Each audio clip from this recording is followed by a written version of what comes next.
You're listening to the Imperfect Allies. This is Chris. Today we have an amazing episode with Tyson Yunkaporta, the writer of Sand Talk, who has been the reason we created much of this podcast. His book opened up our minds. It is such a good book. We hope you read Sand Talk after this conversation. Normally, me and Richie have a candid right before we talk to our guests, but as an imperfect ally I assumed Tyson was going to be something out of the ordinary that I could not have predicted, so I didn't have a pre-talk. We just jumped right in it, which is unfortunate because everything me and Richie casually talked about as human beings connected and matched with what we talked about with Tyson in this episode. Please enjoy one of the best conversations we've had on this podcast. So Chris and I read the book, and I mean, it had a profound effect on me. And I think what Chris and I have been doing with this podcast is yarning. It's a concept that's new to us, especially out of the West. Yeah. But as we've sort of sat with the ideas and stuff from the book, like that's one of them that seems so pronounced to what this is. So that's kind of what we want to do. Just yarn with you a little bit and maybe get some, I don't know, man. Learning, understanding, yeah, growth. Yeah. What's been really cool about the podcast too is, we came together kind of in a misfit way, like no intention at all. And it just kind of grew into us discussing different walks of life and then learning how similar they were, and that we kind of been told in this Western philosophy that we're very different, and it's turning out we're not every time we can come together and connect. And so our listeners have been able to see themselves in that same journey, and where there is divisiveness and division, we're kind of seeing that's all about like window dressing or maybe different seasonings. But at the end of the day, like we are humans and we're connecting in that way. And so, so you're actually not related, No. If you can believe it, right.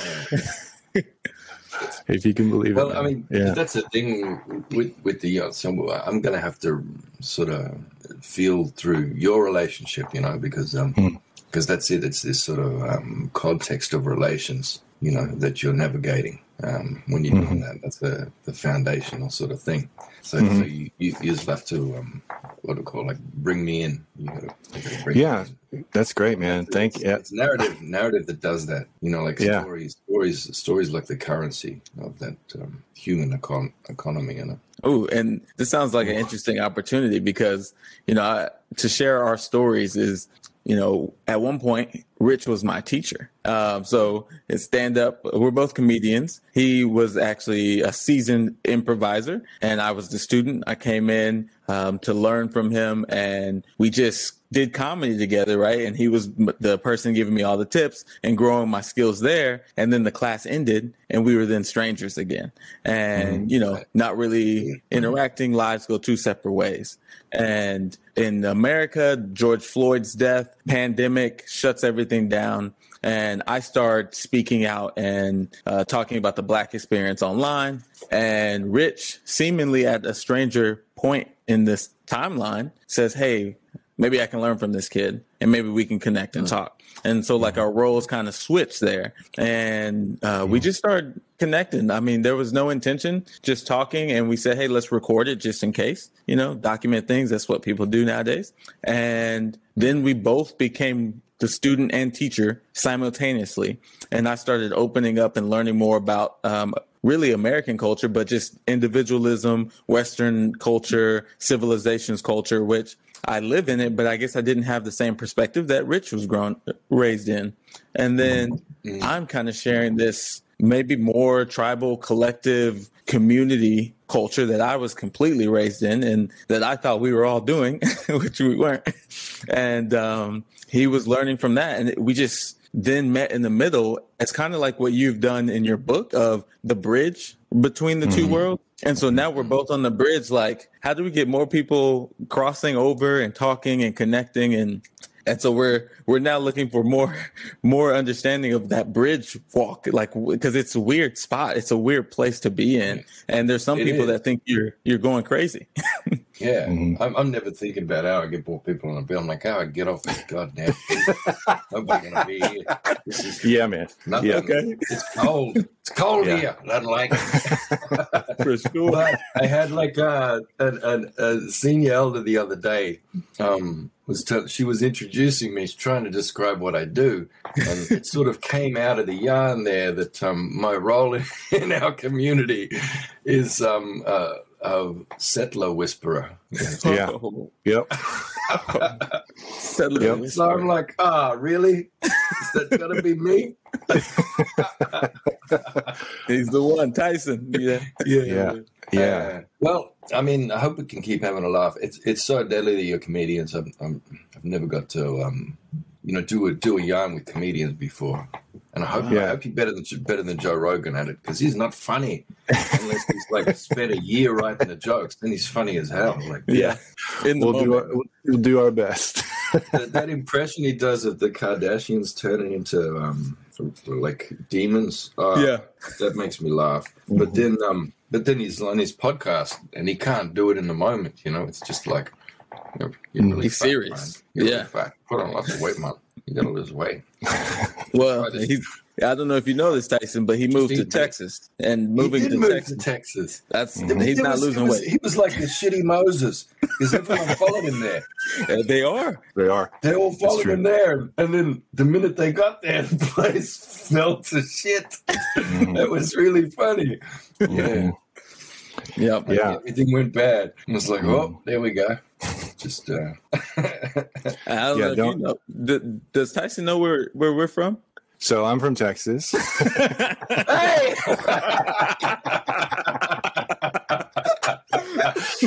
No, we both are. Yeah, we both are absolutely Texas. And Chris is in California, and I'm in Fort Worth, which is right west of Dallas. So it's about 3 miles or 3 hours away from Austin down there, where all those guys are. Yeah. Yep. I'm in the middle of it, man. And yeah, for sure. It's Texas is definitely a shit show. Has been laughing, man.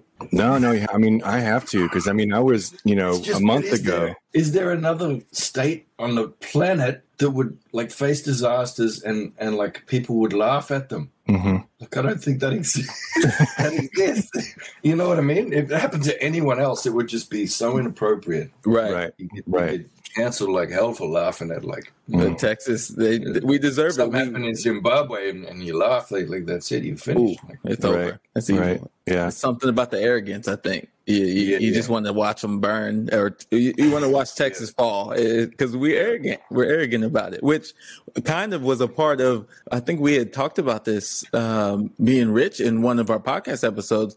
Was this maybe it's a Western arrogance? Like I this culture of hierarchical. I'm better than you. Look down on. Take supremacy. Supremacy. And Texas is good at that. They got that down. Well, it's that rugged individual. It's like that's the mothership there for that one. Yeah, absolutely. It's like and it doesn't like rugged individual retreat. Yeah, I like this. Do you mind if we use anything you say in a stand-up bit? Because I like that. You can take it off. All right. Good. No, but I mean that's one of the things that really drew me into the book, and then I mean for a longer time too, like the idea of what indigenous cultures, how they think and how to connect with them, because one of the things that was it may be impactful to nobody else, but to me it was, I saw was looking at old videos of different chiefs that were talking to Congress or just in groups in general, and specifically like there was the chief of the Cherokee Nation here in the States came out to the House of Representatives and said, "Hello, relatives." And for a colonized people that have been gone through genocide to come to that point and say hello, relatives, and not hello, enemy, or hello, not do everything they want to do to burn the place down. So that is not part of my individualistic programming. That's not how that works, and that was just that idea that there is a whole other way, not only to think, but to sing and to speak and to live. I mean, I don't know. I just thought life was one way. And your book is part of showing me that that's actually a toddler in the scheme of an infant, in the scheme of like human existence. Yeah. Well, I mean, there's no such thing as that myth we were talking about, that Texas idea, or that stereotype of that rugged individual kind of thing. There's no such thing as an individual because you're nothing. Like, you don't exist. Particularly, there's nothing special inside of you.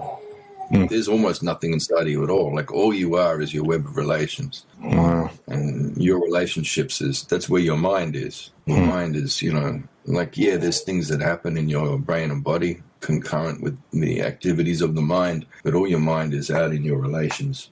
And your relations aren't just humans either. It's humans and non-humans. And it's every human that you're tangled with, like you have a story with.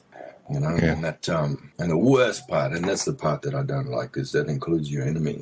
There's this fucking guy right now, like, anyway. And I never asked to be associated in any way with this fella, but he's just spent the last 3 years or something just attacking me in the most horrendous ways. Wow. I mean, really awful, like getting death threats and all kinds of stuff. Like, wow. And so we're related, but I didn't consent to that relationship is my problem. But I think I think that's that. I don't know. I didn't consent to that relationship. It's like he's the baby daddy of my trauma. Yeah. And now we've got this fucking kid. Y'all both raising. Yeah. So I mean, we have story together now, and I don't know. I sat there for 40 minutes. Like, I didn't hang up the other day, and I sat there for 40 minutes listening to him, and I think he needs me. Wow. Wow. Yeah.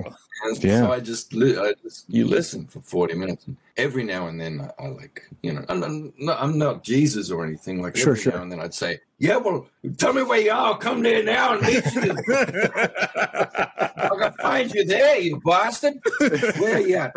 Where are you? Come on. Yeah. Tell me where you are. I'm coming there now. I'll flog you. And, then, and then I calm down again, and then I wait and listen again. And, it's just me. Anyway. Yeah. I don't know.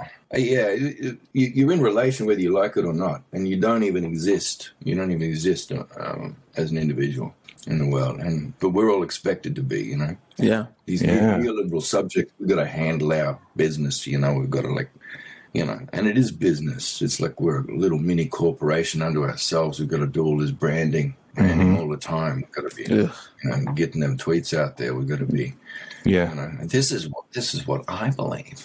Yeah. I support this. I amplify this. I deplatform. As if they exist on their own. Like, yeah. While you were talking, why I had such a negative. I thought, where did I get this negative view of Texas from? Like, when I was a kid, because it must be from when I was a kid, because it's so visceral, And it's Eddie Murphy, man. It's that bit he does with the "Don't go to Texas, they'll fuck you up." And he's like expecting it to be really bad, and he gets off the plane and someone come out, "Excuse me, sir, is that your bag?" And he's like, "Yeah, it's my fucking bag." Why, motherfucker? A black man can't have a suitcase. It's just that. That's my. That's all I knew about Texas was that bit until I don't know, because I never watched Dallas or any shit like that. Yeah. That's funny. That was good. That is funny. Well, that's the power of narrative, right? That's the power of narrative, and it can move us to those things. Yeah. I did want to say, to kind of compliment Chris's story. So I'm new to Chris's life too, in that he and I are become friends over the last year, and I got to speak with his dad and his grandmother over this medium. And, Chris has poured a lot of kindness into me, so much so that my mom is like, thanking Chris for how kind he's been to me and stuff like that. But people have seen that anyway. And so the other day when I saw I saw his family and got to speak with them, I could see the lineage of sort of love, like the message that Chris gave to me, I could see in his dad and I could see in his mom. And that, that connected, I'm not trained to see that. I'm not trained, you know what I mean? Like I'm trained to be like, no, it's all you. So you do everything you're supposed to do. And so it's sort of frightening a little bit because there's like you said, that relating to this other guy and okay, we got to figure it out. I can't just say, you don't matter, or, you know what I mean? Like, I don't know. Yeah, fuck off. Yeah, exactly. That's what you want to say. It's right there. Yeah. I'm passing this whole conversation just through Eddie Murphy sketches now. They're just loading. I just see this one now where he was like, they did this sketch where he was like Stevie Wonder. Stevie Wonder and Sinatra. Ooh, I hadn't seen that one. I just watched Coming to America like 17 hours ago. So I'm with you. Not your first time coming to America. No, all right. Come. Lose your card on that one if you've never seen that. That's like, that's what you grow up with. That one. Oh yeah. I just told my wife too. I love that. I haven't seen it for years. I made her sit down and watch it, and I forgot that I'd already made her sit down and watch it. So I made her sit down and watch it again.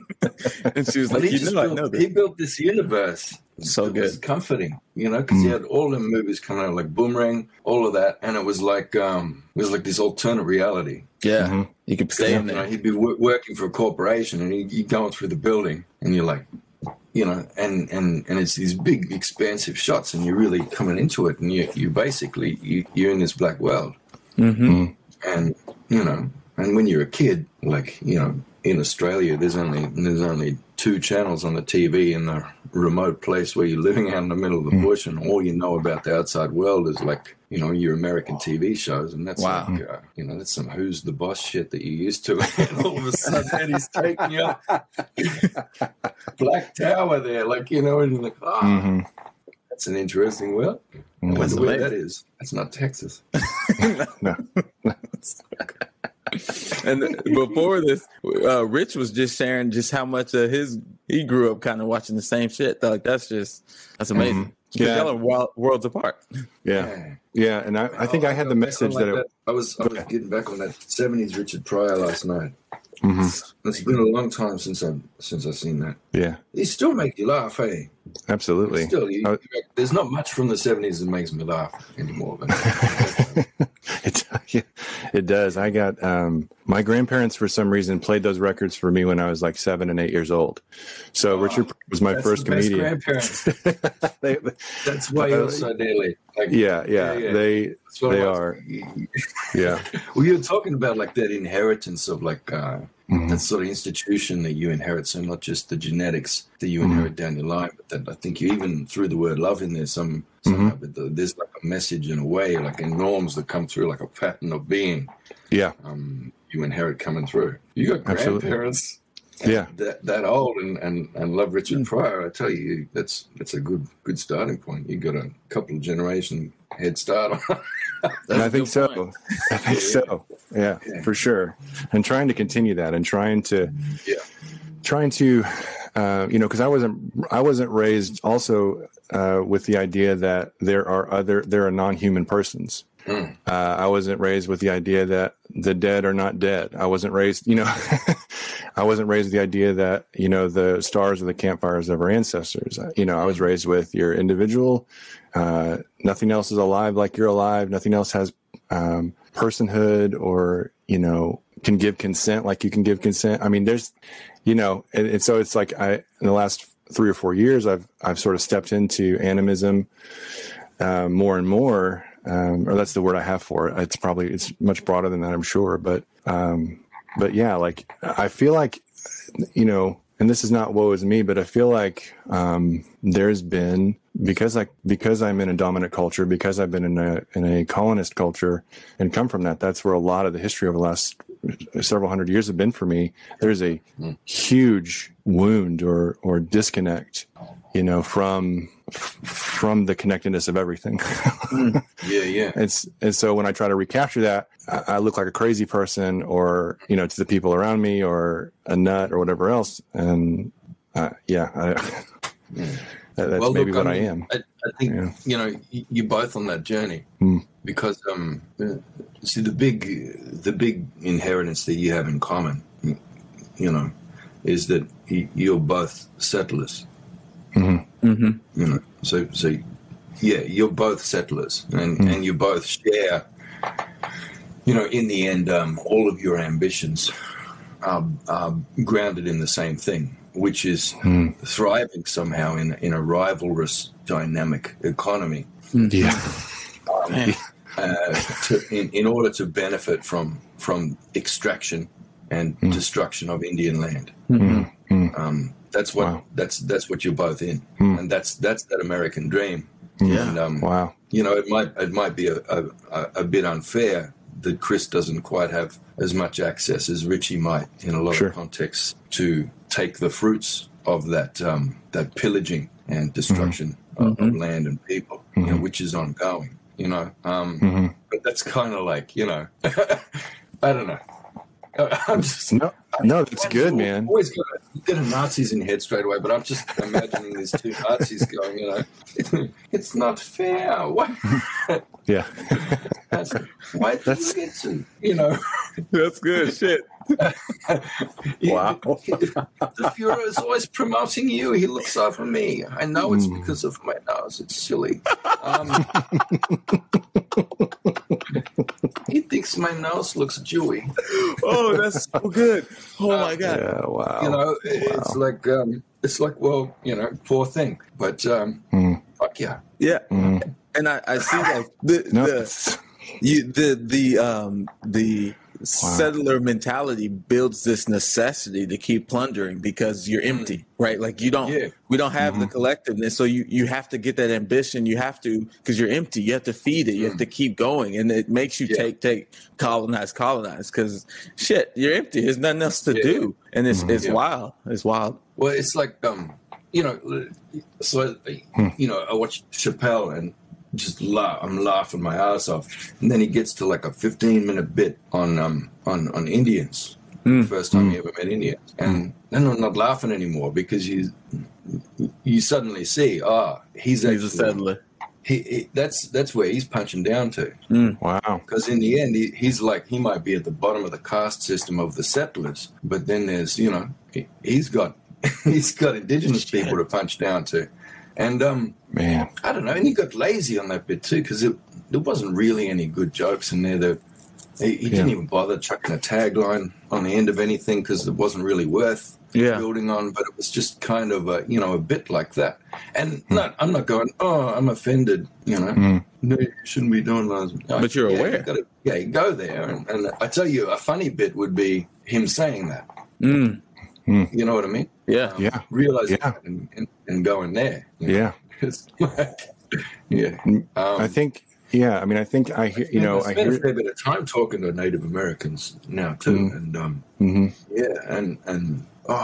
even like trying to so I was supposed to go there last year for book tour, but they kind of they figured out ways to bring me in to their place, into the lodge and all that, in ceremony. On a Zoom meeting, and figured out ways to share smoke with me, like digitally and stuff. Wow. It's just like, boom, very, just really amazing, so strong people. But it's still like, still really solidly there. And I don't know how they've done it. 500 years. I mean, we got another 300 to go here to reach their level of experience of settlement. Yeah, in Australia, yeah, and I'm like, I don't think I can do another 3. That's shit. That's hard, man. But they're getting flogged. And there's such a small proportion of the population, but there's heaps of them. Yeah. I mean, from my point of view, we only got 20 million people on this island, so that means there's lots of Indians. From my point of view. Yeah. That's good. I mean, this is. I want to tell you about this, Richie. I want to tell you about this these Vikings I've been talking to. Yeah. Because that's really interesting. Mm-hmm. So bookmark that. Yeah, absolutely. We'll come back to that story. Because this is some, this is some indigeneity that I'm finding really interesting. Mm-hmm. Is it Sami folks from northern, like from Russia? No. I've talked to them. Sami people. Yeah. Mm-hmm. I've talked to them, but I'm interested in the Vikings, like partially because I've got a bit of a fetish for Vikings, cause sure. Yeah. As I think everybody does, right? It's called Thursday. I mean, yeah. People used to like pirates, now they're like Vikings. Yeah. And I mean, it's really offensive to them. I keep calling them Vikings, but sure, I'm going to keep calling them Vikings. I don't like it. Anyway, but it's when you said earlier, you were talking about you were coming into animism. Mm-hmm. I thought, there's this fella, this Rune Rasmussen. Yeah, I'm a patron. Oh, you're a patron. All right. I love it. I love Rune. Did you see there was an interview that he posted up there on his YouTube. Mm-hmm. We had a yarn. It was a three yarn like this. Okay. Me, him, and a Frisian Indigenous fella. From I haven't seen that yet. It's really funny. Okay. So we just laughing all the way through, because the Frisian guy, like I say, what I've been doing, and Frisian guy opens, and I'm saying I've been making a flint knife, and then the Frisian guy comes in and says, yes, I've been making a thing from, I've been cutting the hazelwood. I've been out in the woods forest today cutting the hazel, and we've got to split it this way, and then we soak it this way, and we make the basket with the hazel, like this. And then it comes to Rune, and it's like, oh, what have you been up to, Rune? He said, well, I took my daughter to the dentist today, and I'm like, that's not what I was looking for, bro. So I wanted to hear like you're fermenting seal fat or something like that. Mm-hmm. And we just big belly laugh, and then we're off and just laughing. And then I was showing him that little flint knife I was working on. It was about the size of a box cutter, and they're both very polite and nodding. Yeah, that's good. And then one of them, well, this is my flint knife, and it's like, machete. Yeah, it's like this 8-inch thing, and I'm like, starting to feel a bit uncomfortable. And then Rune and says, I'll get my knife, and his flint knife, and I'm like, oh, so we're all whipping them out now. Are we going? Let's have a look. And he pulls it out. It's like 12-inch fucking big thing here. And I'm just starting to feel really inadequate. And anyway, so we we start laughing about that. And it ended up in this good yarn. But the thing, what they're doing is that, I mean, you must know because you've been, you subscribe, and it's just really exciting that, so when you said you're into animism, I thought, so what's he written a book or something? But if you're yarning with Rune, then you're all good. You're going to learn some good stuff. I mean, he's really rigorous, but he has a good methodology where he's really solidly grounded, and you can feel safe that. Nordic animism is problematic because of some of the bad actors that are out there. So you've got this white activism thing going on where, but basically, you've got thinly veiled white supremacy, and even like not very even thin, veiled, like naked white supremacy. Where, sort of plunging back into the past to try and find this bloody, this freaking. Like, we're back to Nazis again. White deities. Body, instead of looking forward Nietzsche way for the Superman, they're looking back and trying to find him there, and trying to connect to this, this amazing caveman who was fantastic and killed all the other different species of caveman, come out on top. Crazy. The apex predator of the lone individual. Yeah, that's it. They're trying to find that ancient Texan that they can connect with. So I'm going to suggest that you start doing mics, Tyson. Okay, you got to get up. You got to get some stage time, man. Because I thought you were saying my sound was no good. No, get up open mics. Oh, well, y'all don't do open mics in Australia. I don't know. I heard that. My mic's bigger than yours, so hey. Hey, we all have the same mic here. It's all Yetis. It's all. No, I'm no good at. I'm no good at. I'd be no good at stand up for the same reason I'm no good at fiction. I'm just too self-absorbed and I get all didactic and stuff. Like I tell you, is the minute I stop telling stories and I start trying to write story, I get in the way of myself. And I'm too I show off too much. You know? Yeah, I see those on stage all the time. It's too much technique, not enough craft. Okay. I don't know. I'm too much of a fan of comedy and like a student of it to actually be able to do it now, which really sucks. Wow. Because that's not the way to learn something. That's not how you learn language. That's not how you learn a skill. Just play. If you're good at it. If you learn a skill if you're skilled by drill, you know, or theory, you know, you're sitting in that theory, you're never going to be able to do that thing. You know? Wow. Yeah. If you learn a language, so I tried to learn a language once where I started. I mean, and it was this grammar translation method they were teaching the language, and you know, I spent years on that language. I still can't speak it because it's because I started out learning the grammar. I'm freaking conjugating verbs. First step. Yeah. It's in your way. Yeah. That's going to get in my way forever. I'm never going to be able to have a conversation with those people. And the worst thing is I can't listen to them. Like I can't listen. I should be able to pick up what they're saying, but I just can't do it.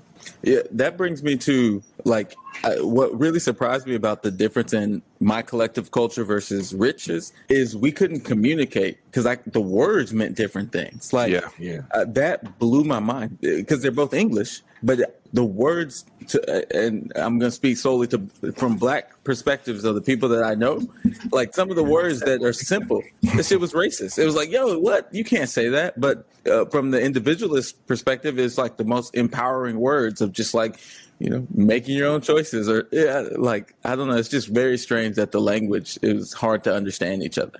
Yeah. Man, I'd like to hear some examples of words where it means one thing your way means something else the other way. Colorblind. Colorblind is the one. Yeah. Right. That's bowing out. Like, okay, you don't want to address the issue. Sure, you're colorblind. Right, man. I think that means the same thing both ways. But it's just in one way, you like kind of willfully ignoring like the iceberg under the water Sure. of the meaning that, you know what I mean? You're choosing to see the tip. Yeah. Oh, wow. Tip. Just the tip. Right, and it's kind of like what it is, you know. It's this, you're just going to slide in this colorblind thing. No, I'm being nice. Here, just the tip. But there's more. There's more coming. Yeah. And then what about from the other way? What would you say is, because I love that idea of, because you see both of us, we're settlers at the end of it, right? And so you're able to see how we are bullshitting each other and we don't know it sometimes, right? Like we're hitting each other with our own versions of supremacy. And that would be too much of a simplistic frame because you're an involuntary settler. Okay, so Richie's people is voluntary settlers. You know, that's true. Unless they was Irish. In which case they were Scottish is the only thing I got. Yeah. So there we go. Yeah. My people are from Scotland, England, and Germania. Yeah. So the Scots were the Scots was not long ago. They invaded. Like the Scots was Irish 5 minutes ago. They invaded Scotland and took over that and murdered all the people who were there and took it over. So you know, it's been going on for a while. I can like, well, you know, suck it, Scotland. Like, you know, don't complain. Man, the British. It's like, well. Kind of deserve it a little bit. He's just doing the same thing like 5 minutes before that. Anyway, but then if I was going to say that, I'd say the same thing about the Maori. You know, endless. It's like, I don't know. It's a funny old thing. Imperialism and some.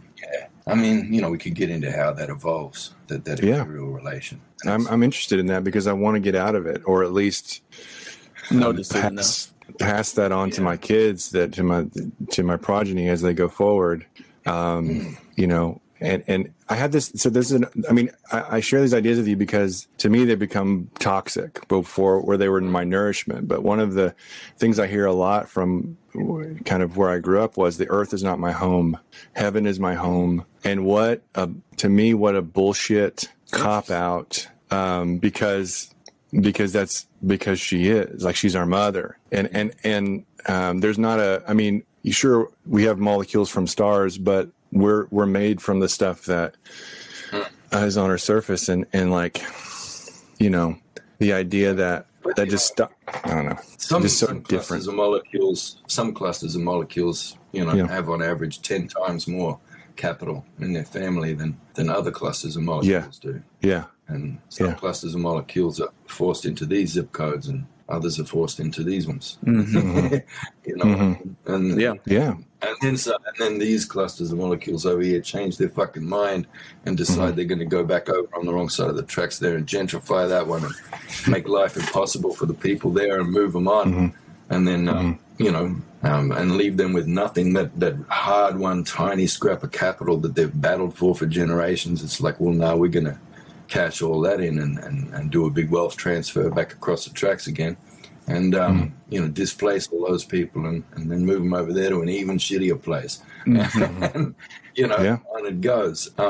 You know, and there's that idea of, I don't know, I think it's too simplistic, the idea of privilege, because it's like you're benefiting from that and all that sort of thing. But it's about going forward. You're looking at the wealth transfers that are going on, and there's that, but then it's in other dimensions. So there's intergenerational wealth transfers happening too. You know, whereby the boomers and that silent generation, they're still sitting on their thrones there, and they're stealing from your kids. You know, they're stealing that future. And and you know, if you're a millennial now, you're pretty much stuffed. You better hope you got some good cam girl skills, because that's about all there is. It's paying. That stuff works. It does. OnlyFans. Yeah.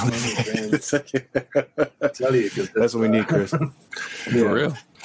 It's there's a lot of horrendous stuff going on like that, and I guess people are finding more and more, you know, this is the massive cataclysm of, you know, and I guess it sort of starting in the Midwest and all that. You got that just complete obliteration of you know, manufacturing and all that kind of stuff. So people lost that life.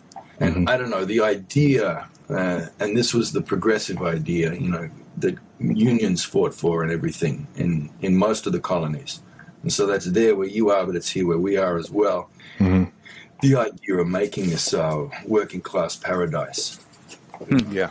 Oh, for sure. Because it was all about class then, you know? And people ignored that there was a greater caste system on top of that also had, you know, dimensions of race and all kinds of stuff, ability, sexuality, all these kinds of things. And that was kind of invisible. So it was just class, and it was just the assumption is that, you know, well, we're talking about white people there, but you don't say it because colorblind. Right. You know, and so, you know, so Australia, the idea of Australia was it's workers' paradise, you know, and there was a glorious age of unions and all that sort of stuff. And same in the US. So we all end up being allowed to have weekends and stuff like that. Weekends is good. Right. Yeah. You know, for sure. Well, not all of us. Like, I don't know. Right. I know there's a lot of people in Chris's community where it's just, you know, one mother and she's got to work 4 jobs and you know, 3 of them are about an hour and a half commute away, and you know what I mean? Just trying to make it. And she doesn't get a weekend, you know. And you know, anyway, and she's still got to get food stamps, you know, just to make sure it gets through. So you know, there's all that weirdness. And I lost my thread. We're talking about just imperialism, that system, and that look, it's just all really. So the idea you have this workers' paradise, but that's gone. You know, there's been an apocalypse. You know, with all those jobs, and you know, my immigration has been leveraged in a certain way. You know, by some people to sort of, I don't know, it's being sold as multiculturalism and being lovely to people and all that sort of thing, but really it's about bringing in more people to exploit and displacing people who wouldn't put up with that because, you know, they were unionized decades ago, and you know what I mean? So, and of course, then you can leverage that resentment into a you know, some kind of ethnic war, and so that, you know, to take people's minds off class warfare, et cetera, et cetera. And so, you know, they divide people along those lines so that we're all doing this lateral violence on each other the whole time, policing each other's business and bloody accusing this way and that way, and we're going to make change, so we're going to like police each other's language, or right, all that kind of thing.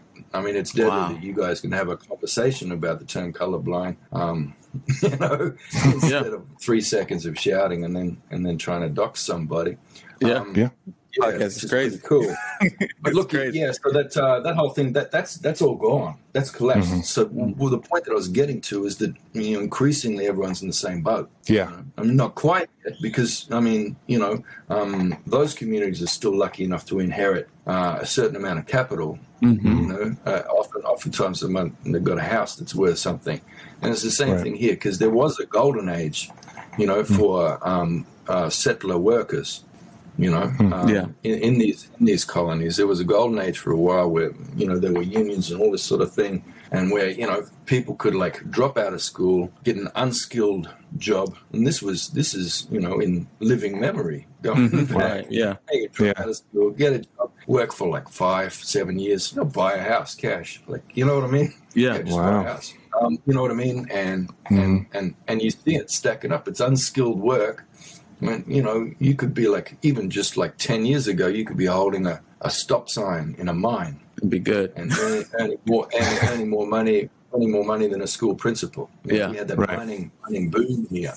Right. And so you get people with that all they had to do was show up. Yeah. All you had to do was be white and show up. You didn't need to be able to read, write, or anything. And you would definitely end up with like, livable 3 cars. 3 cars, 2 houses, and a ship full of bloody jet skis and so then recreational vehicles and bloody skis and frickin' you go into these people's sheds and I'm like, Jesus Christ, this shed's bigger than my house. Like they got everything here. Like how many? It's a museum. And they just hold a stop sign. Shit hobbies. Yeah. And like, they go, oh, we're really struggling. Hey, are you struggling? Sell some of this shit. Jesus. And they're all like, and all these people like and they're really suffering, and then they go, oh, we're suffering too, and I don't know. It's further and further as things get squeezed to the point where that capital trickles away and everybody's genuinely finally in the same boat.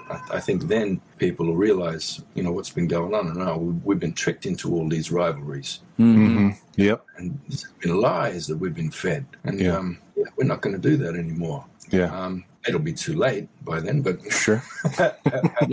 So the rivalries drive the system up and up, but the higher we get, the risk of us all falling into the pit grows exponentially, and then eventually we're all in the same pit, but it's too late, and we should have come together way before that. And I'm curious, like, what is it about the Aboriginal cultures that avoid that and last for millions of years?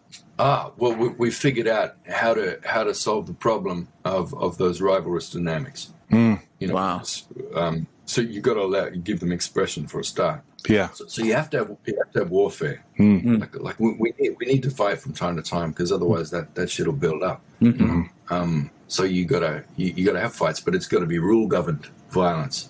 And there's got to be checks and balances to that. So, so not far from here, where I am, the practice of the people around here in Victoria, which is down the bottom of Australia. That's where I'm staying now. It's 3,000 kilometres south from home for me. Okay, wow. But it's a cold place here. But there was a practice here where if you were in battle and you speared somebody, you were obligated to look after them until they recovered. Yeah. You know what I mean? So you don't want to hurt anyone too bad. You know what I mean? Wow. And if you've got like, ritual combat between two people, there was that example I mentioned in the book of the stone knife fight. Yeah. Where at the end, the winner's got to get cut up the same way as the loser. Wow. Yeah. So you realize while you're having that, and I've done that knife fight, and it's like, it's really hard to cut somebody when you're just cutting yourself. Oof. But you do get that kind of, you got that passion up, and you're like, yeah, I'll cut myself. You know what I mean? So there's that as well. You're like, but there's a limit to how much blood you're prepared to lose.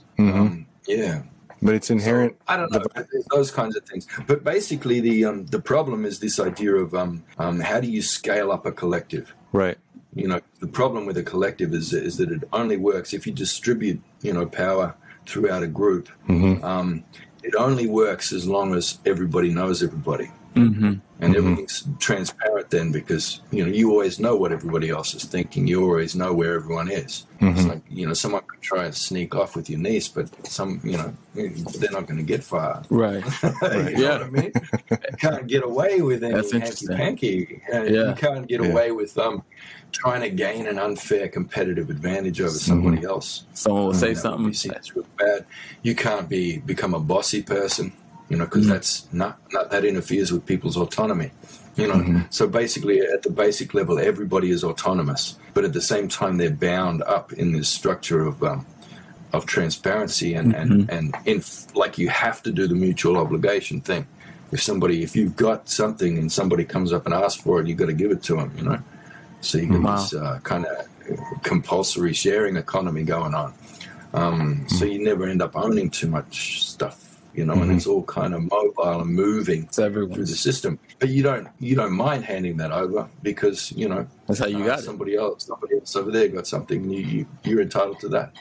So, you know, it just keeps moving around. So there's a really high velocity with goods. They change hands many times. So it's like, you know, if you can set up an economy in a community where every dollar, you know, you're spending every dollar 10 times in that community, you don't need too many dollars. It seems like that's how that you know, after emancipation in the States, that's how the former slave communities like did so well. They had no capital, you know, they had no capital at all. They didn't have very much wealth, right, you know, but heaps of prosperity, because whatever they did bring in had a high velocity of exchange within the community. So you get suddenly these communities with nothing, you know, given the poorest bit of land, you know, and they make something out of it. Settle up by the swamp, and they're like, you know, making lemonade with all those lemons, and people go wild. It's like we're going to have to kill those people, because not just because we're jealous, but also because that's a dangerous idea. If people realize that you don't have to be growing the wealth all the time, you can be massively prosperous. Yes, and you can thrive. You know? And I have an issue. If you don't have that rivalrous dynamic, if you don't have that, then boom. And so I have this deep-seated issue with this idea of communism being, because like in America, Black people are adopting communism beliefs because of the communal doctrines that are within it. But at the same time, I hear like communism isn't the same thing as this truly collective Aboriginal relationship. And so the problem with the communism is it still demands growth. It's a growth-based economy still, you know. So it's like you're limited to choices between the extreme left and extreme right on a continuum, but it's all shit. Everything on that continuum is no good because it demands economic growth. You can't have infinite growth from finite resources. And so communism just as bad. It's just the other side of the same shitty coin. and it's hard to explain that, especially from a settler's mentality, because I can't, because growth is the base. It's expected. So I can't argue outside of growth because that's all I know. But you just summed it up for me. It's like I know why communism doesn't sit with me, and now I have words for it. So thank you, because it's always felt wrong, but yet that's all Black people have grasped to, because we don't have the root connections to the Aboriginal, but we know it culturally. It's weird. Yeah, but there's also, I mean, there's a lot of patterning. There's a lot of patterning in, and I can't speak for, you know, your culture, of course. It would be really inappropriate. But just from what I read from Black authors, there's a lot of patternings that are like a creolization of African cultures. And you see this in Brazil all the time. And your mate, Rune Rasmussen, you know, the Viking, he spent a lot of time in Brazil learning that creolization methodology, because that's people who were involuntary settlers, you know, in Brazil, and they've had to find a way to come into that place and learn the spirit of that place, but still patterned on their old gods. Still patterned on their old ways of being, and so they retain this this sublimely African culture, but which is also sublimely Brazilian, and almost indigenous and of the place, which is pretty damn cool. Wow. And that's what he's trying to do with the Nordic way there. Oh, right.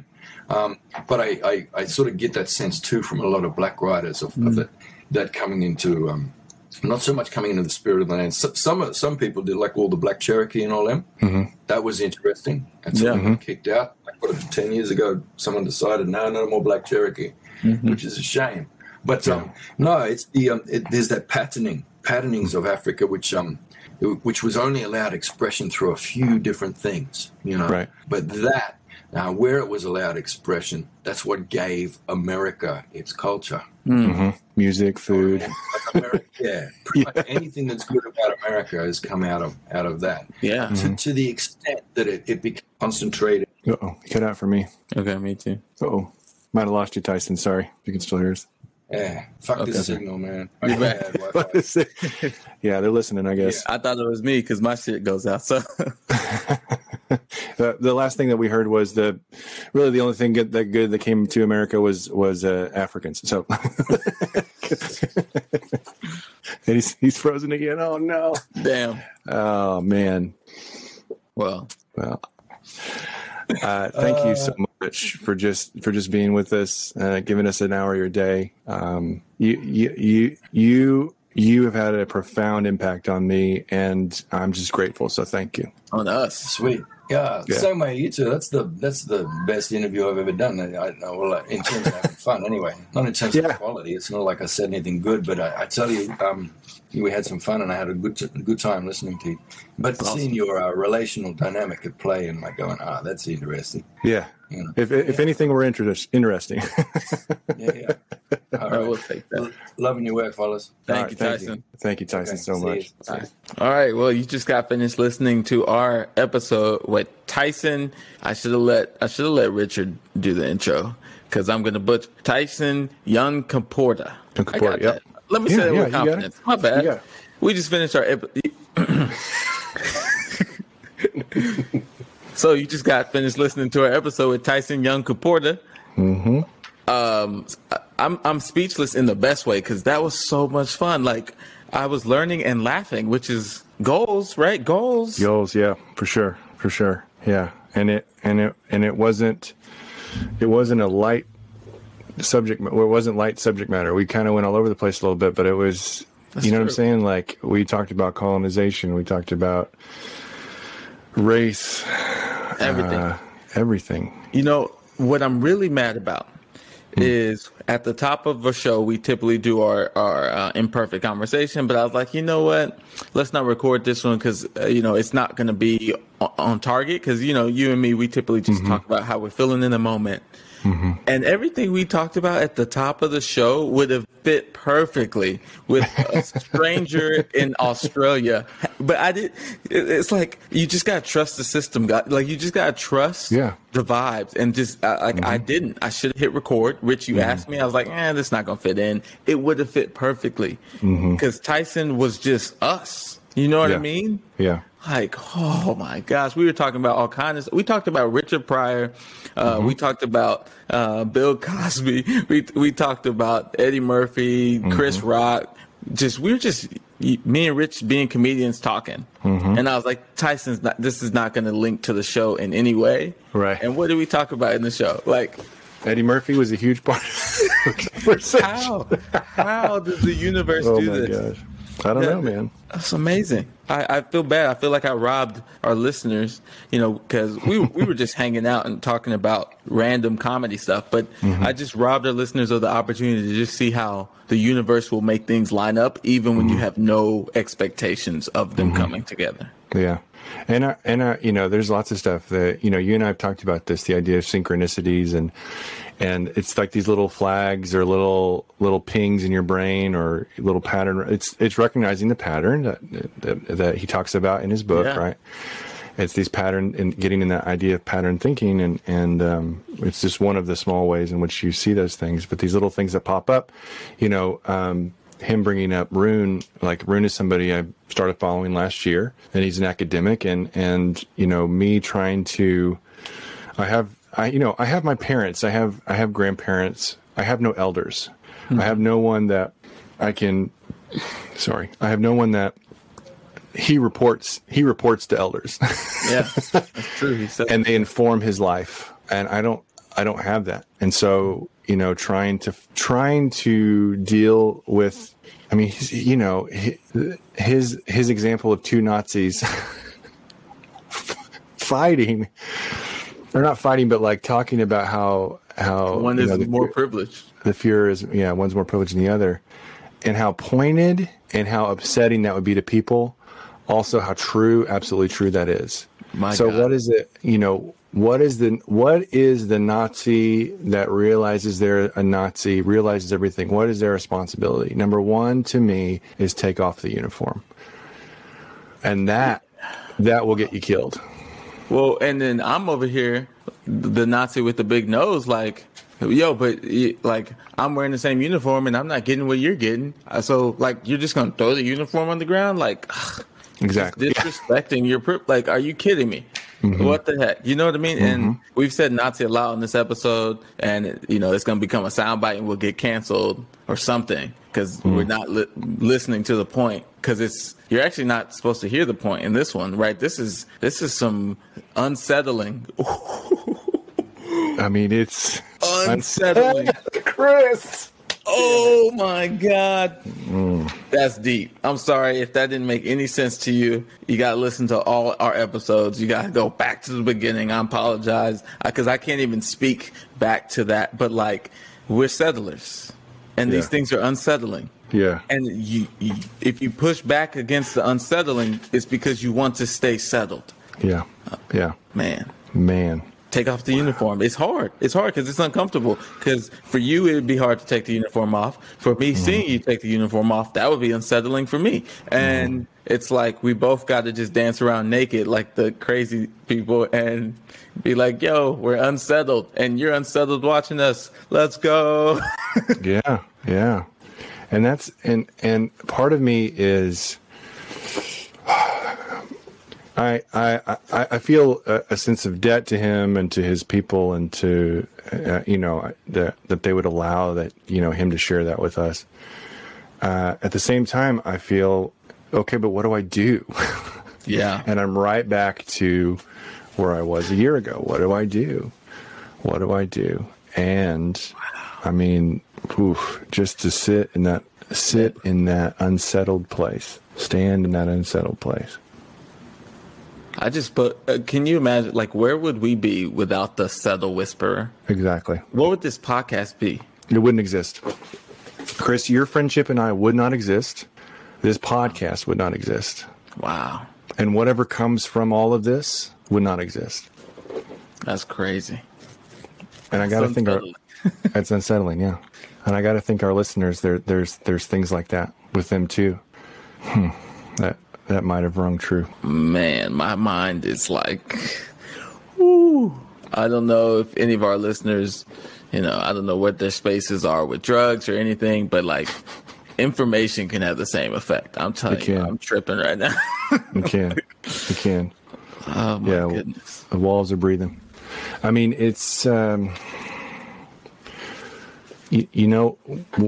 thing I do want to mention, there was not an accusation.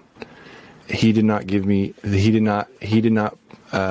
on me a moral judgment. He didn't call me a bad person. He didn't call my people bad. He just spoke plainly what has happened. Mm-hmm. And people listening to that show will hate him because he did that. And he said he wasn't Jesus, and I understand completely because Jesus existed 2,000 years ago. So It's not the same person. That is the Spirit of Christ, Chris. That is the Spirit of Christ speaking the truth plainly. Yeah. To people, to your people, to Gentiles and Jews alike. It's for everybody. And did the things that he said, not only in this talk, in his book, do I feel that sense of like, I'm a settler, that I am bad? Like, do I feel some of those things? Do I feel? Yeah, I do. But it's in response to the light being shined on the places where my line has been wounded, where my people have been, they've opted for this system that I continue to benefit from. Yeah. And I don't know, man. I mean, I am concerned about an American tour for Tyson. Yunkaporta if he wants to try to do that in 2021 or 22. Well, the thing that's good is you have to go seek him to know of him, or at least I would believe. I don't know though. Yeah, I mean, his book is. I get that for sure. I think his book is. I think his. You know, when you get a chance to talk to him about this, because there's just so much to talk about. But he, you know, he thought the book would be read by 30 academics. That's what he thought, and it's blown up, and it's worldwide now, and it's like, you know, that's not what he signed up for, and that's not what he even wanted. But like, you know, he's just a regular dude. Like he is much in the way that you and I are regular dudes, and we have this thing sort of drop. Like, okay, but then there's this, and you have to respond to this and serve this. So for him, it's his people. For us, it's the show. But even the show serves something greater. Yeah. So I don't know, man. I mean, I'm fucked up. I mean. Well, you just fucked me up. Like, yeah. I'm also thinking of the Richie before the conversation. I don't know if you felt like he was like us. I think you felt he was above us. He was authority. I did. You know what I mean? And you're kind of culturally taught to see that. And he's a distant relative. I mean, that's what it is. And I would curious to say what he would think about that. But all people are one people. I mean, that's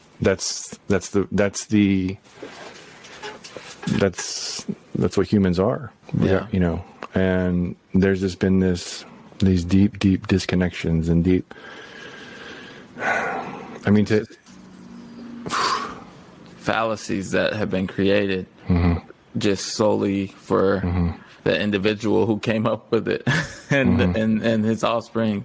And you know, I didn't go into this with the same kind of mentality that Tyson was going to be this authority figure or anything, but I wasn't sure what to expect because from his culture, in many ways he's Aboriginal, he's black, he's cultured, and where I'm from, even though have a settler mentality, if I don't know about that, I always feel like, no, you're not cultured the way we're cultured. Like, we are the makers of culture. Like, black culture it's the way to be. And, throughout that, I realized it's our culture. It's his. He knows more about it than I do. Oh my God. Like, we are, like, this is us. It's just us. And it was really cool just to hear that. And then when he shined the light on how simplistic it was to kind of say that, I'm a fully indoctrinated in the civilization world because I am an involuntary settler. And it's weird because I've always felt it's like something was off. It's like you're living in the Matrix, but everyone's living in it. So there's no reason to question it. And there's some people crushing the Matrix. They just don't happen to all look like you. And a few of them do look like you. So you're like, oh yeah, it's just, I need to adopt this individualism thing and then I can crush it in the Matrix. But I'm in the Matrix. Like Morpheus is over here like, hey, yo, you can crush it in the Matrix if you want, but just letting you know you're in the Matrix. And we're in civilization. We're settlers. I'm involuntarily a settler, and I get that. And that makes it eases my mind in a lot of ways to hear it that way because I haven't been playing the game that everybody's playing. Didn't know why. Now I kind of understand it from a different perspective, and it's like, oh, okay, I can choose to play. I can choose to be unsettled. One's unsettling. That's the only issue. One is super uncomfortable. And it's like, what do you do? Do you go along and be comfortable? Well, that's what the cat in the first movie did, right? Plug me back in because I can't handle what this actually means. Yeah. Because he's speaking from a culture that is 80,000 years old that we can see. Yeah. We are speaking from a culture that's 2,000 years old. Yeah. And white culture in America, black culture in America, those are even younger. I mean, it's babies, it's children. 5 minutes ago is how he put it. Yeah, 5 minutes ago. And I mean, so in some way, to me, he is the voice of my elders. And he's also my cousin, so it's like, I mean, his ideas of there is no me, there is just a collection of relationships, that to me is so unsettling and so difficult to deal with. Mm-hmm. And I wonder if it's true. Like, if that is true, just like improv, if that's true, what else is true? Ooh. Yeah. And what does that mean? And I don't even know that I have the language to speak about it. I don't even know. And I mean, that's why, I mean, man. That's interesting. We don't know if we have the language to speak about it. Mm-hmm. I mean, but you can yarn about it. You can yarn about it and do it. You can. You know what I mean? That's what's crazy. But you can't say it and let it go. It has to be a conversation. Mm-hmm. It has to be a relation. It has to be. Yeah. I mean, we had an hour relationship with his undivided, well, mostly undivided attention.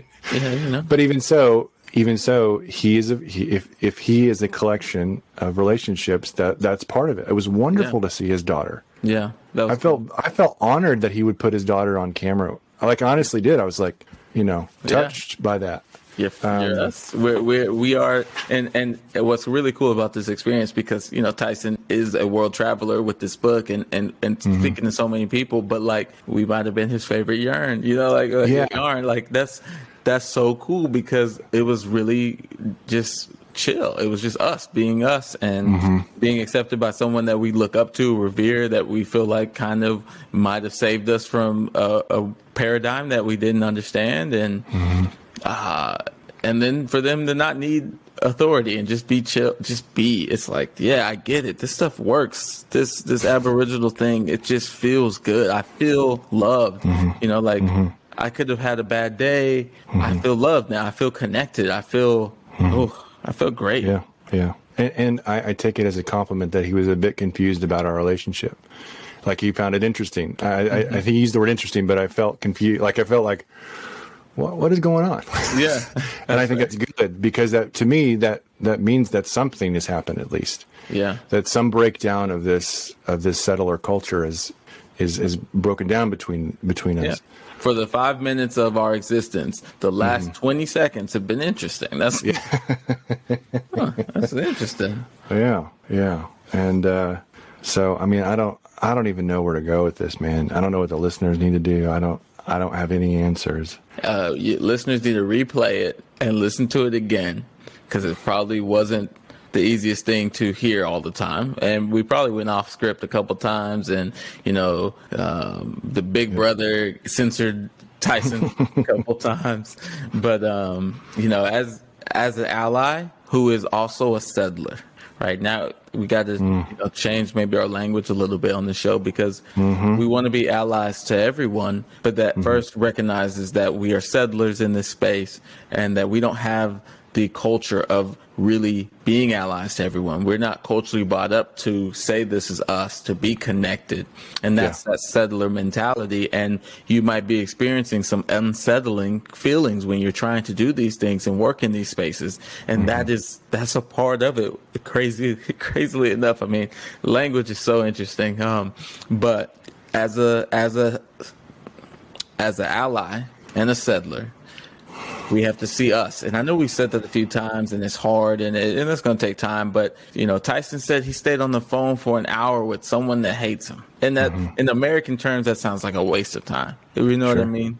But in the terms of what world you want your kids to come up in, it's every second of that is valuable. And, I just have a fresh family, so, I don't have the experience of raising kids, but I have the idealistic world that I want them to be raised in, and I'll put in the hour with the enemy. I will yarn with them and listen to them and connect with them.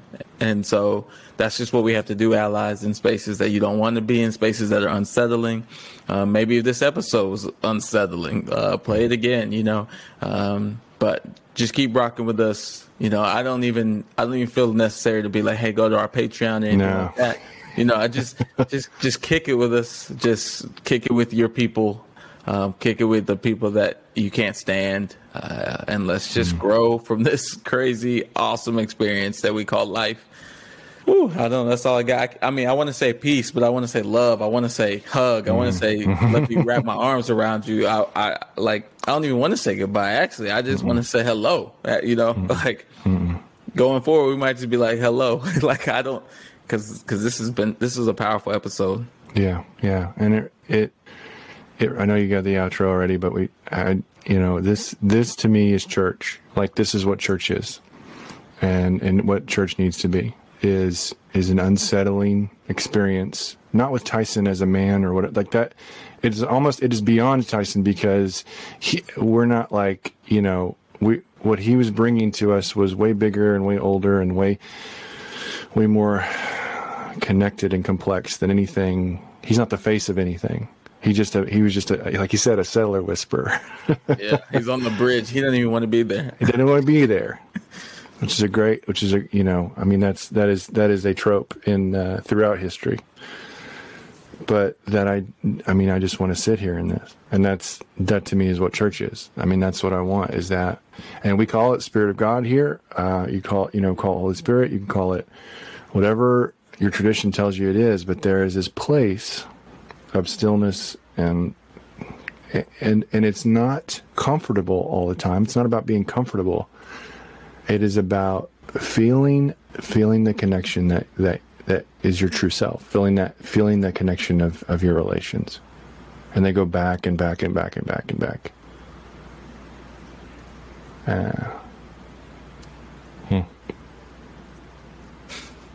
It's crazy. Just being here. It's great.